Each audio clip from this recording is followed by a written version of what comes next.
Morning, everybody. If you are watching this video, then you realize that there was a synchronous video or an asynchronous video that you should watch. Just going to go over the pros and cons of different types of exchange rate systems with you to try to give you kind of like an evaluation in total over the M. So here's a little political cartoon I'll let you look at for a minute.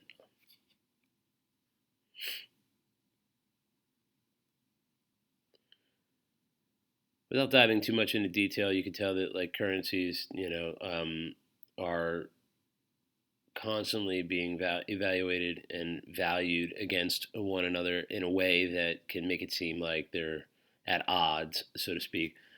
There are potential good things and bad things that are in both of these categories. So just understand that as we go through, like we're going to look at the different systems, all three of them, and then we're going to kind of make a judgment. And then the thing is, you kind of have to decide for yourself what you think is the best way to go about it.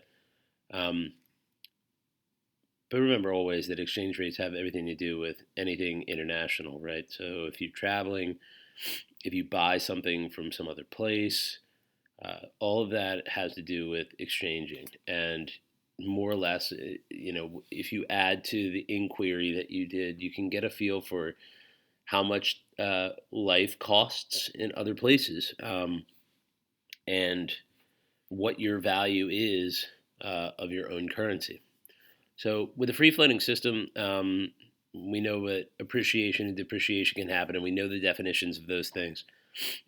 With appreciation, and I've kind of hammered this home, so you need to make sure that you are paying attention to the rest of this stuff, because it's one of the things that if it's repeated often, it's probably something you really needed to pay attention to. So in the case of appreciation, when your currency appreciates, imports are less expensive, and it increases your reliance on imports. So the stronger your currency is against the value of someone else's currency, and that is to say another country's currency, that country's imports are going to be less expensive than your domestically made products. All right, and that has benefits and drawbacks. Exports decrease, putting competitive pressure on domestic exports. The same type of thing, right?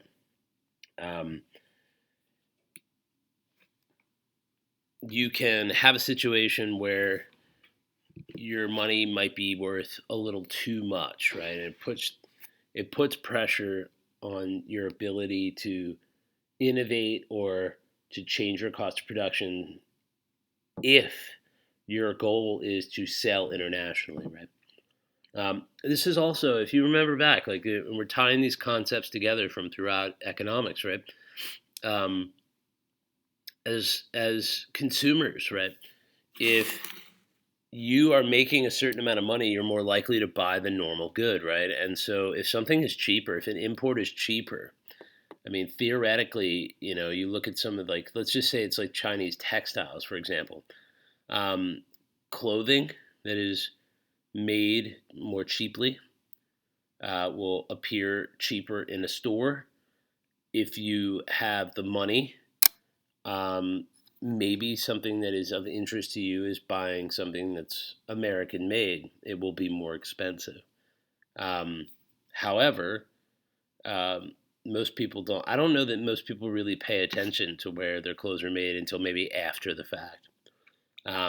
China's not the only exporter of textiles, for the record. India has a pretty strong one. Several Latin American or South American countries have strong textile industries, including Colombia and Guatemala. You could very easily check that out. I would highly recommend you look at your clothing just as a little aside thing to see where the majority of your clothing is made, and maybe assess how you feel about it. That being said, depreciation on the other side, it can expand a domestic export market, right? So it's just the opposite of appreciation. If your currency is valued higher against another country's, your imports are less expensive. But if it's lower against another country's, that means you might have a better chance at exporting your goods. All right. Um, can you can risk importing inflation. So if try to remember that um, if you if you flood other markets with your goods, you risk like your demand goes up and you risk inflation as a result. Because just remember, exchange rate is tied to a lot of other economic factors. Um, and if you have like the rules with supply and demand, if you have more of the currency in circulation, it will have less value as a result. So if we were looking at the hybrid system, the managed flow, the combo, if you will, there are pros and cons to that. And what I mean by the combo is you manage it uh, when you see fit. That is to say, you peg it against a specific currency value in a specific country. More often than not, it's the euro or the dollar because they're very stable. Um, and your currency is just compared to those countries always. Like that's how you deal with your exchange. Um, and then you are also able to cut it loose and let it be uh, freely floating. So the pros of this are domestic policy freedom. You can self-adjust at any point if you feel like you need to try to change the value of your currency. You can, and then you're a little bit more flexible during shocks. So if there's a hurricane or something, you know that your value isn't going to necessarily drastically change. Or if it benefits you at the time, you can open up to a more freely floating system to encourage investment from other places. Um, yeah, all of that works. On the contrasting side of things, there is investor uncertainty, right? Um, because you're not sure what necessarily you're going to be doing. Are you keeping it managed? Or are you floating it? Um, what about what about the other market that you are valuing against? It is conceivable that the currency that you peg your own against could have some volatility.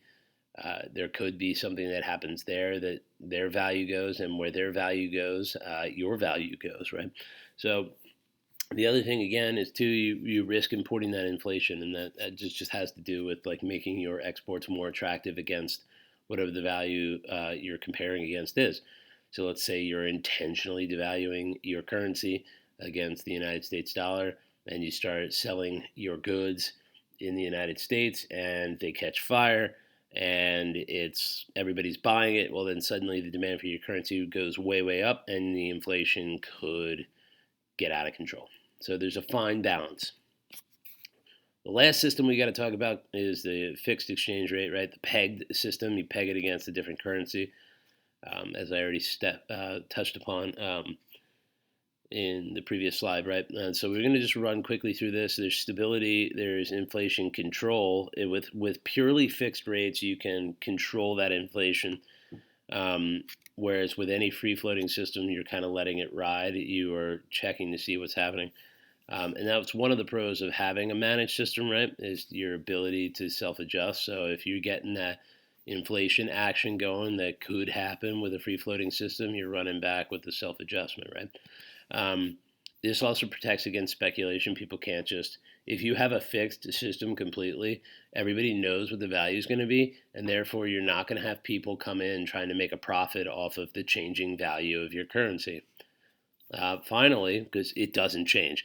The problems with this obviously is it limits your domestic policy because you're tied to other places. It limits your protection against external shocks. So if you have a completely stuck system, let's say you need to release more, let's say you have a recession or something and you need to release more currency into the market to try to encourage investment. Well, you're kind of stuck. Your value's the same; it doesn't change. It's also kind of difficult to set a fixed rate. If you actually look at the process, I'm not going to go into this because this is more like business management, finances, all that good stuff, like World Bank type of complicated ideas that I don't necessarily have the background to give you a full explanation of. But if you try to fix your exchange rate, it's difficult to achieve. And in doing so, I would say that you can undo it fairly easily enough, but actually getting it to be fixed and stay fixed can be an arduous task. So you really have to be sure that that's the direction you want to go um, with the country or the policy you want to set.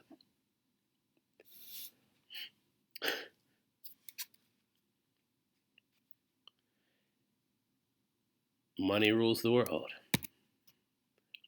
So just real quick, I wanted you to check out this quote from The Only Game in Town. It's central bank's instability and avoiding the next collapse, and just talks about exchange rate policies, amongst other things. It's worth looking at. I started reading it myself. I'm not completely done yet, but this quote pretty much sticks out. Is the longer our global economy lacks sufficient individual growth engine, the greater the temptation that individual countries will seek to steal growth from others rather than create incremental expansion. So, like the old days, quite a few will resort to exchange rates as the primary means to do so by depreciating their currency. So there's actually, again, motivation for countries to intentionally depreciate their currency so they can dump those products into other places and build their growth. Like you said, if you look at places like China, yes, they have one of the largest populations in the world that could be a huge economic driver just because you have like an insane workforce. But the fact of the matter is, it's really unsustainable to grow at 8 to 10%. And in a worldwide, like global economy, if someone is or some country is growing at an insane rate, you can bet there are other places that are not. And so it comes down to global politics, right? Like, is it more important for individual countries to do well and maintain power? Or is it better for the world and more countries to be on equal footing and more equitable, right? So that is a conversation that is for sure a part of exchange rates. But as you'll see with both international and development econ, which is next, this will be a conversation that we continue to have. So anyway, that is it for this.